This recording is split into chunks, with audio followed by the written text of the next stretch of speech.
Baldur, sigur á Ítölum í Reggio Emilia. Líður að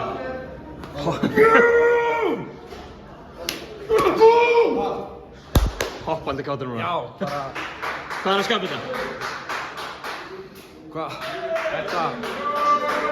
Þetta er náttúrulega bara geggjuð orka allan leikinn. Varnarlega fucking geggjaðir. Sóknarlega góðir, ákveðnir.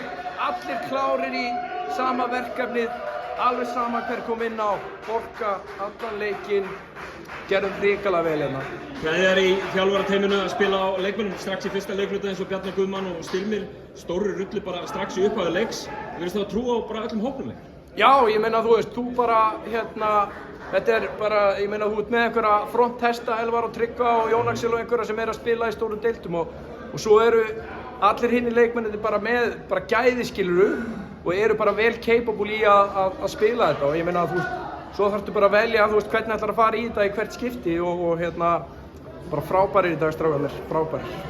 Kannski svona fremstur í dag, ég meina Kristinn Pálsson var að setja skotið sínu, viltu segja mér nokkur orð um hann? Hvernig er að hafa hann í liðinu? Bara geggjað, þú veist, bara geggjað að fá að vera með honum í axlarhreyfingunni skilurðu.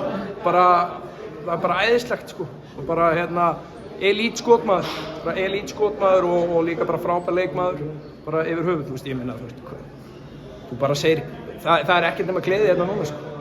Þetta er ekki tilfinningar, þetta er geðshræring. Þetta er ekki tilfinningar, þetta er geðshræring. Kæra þakkir Baldur.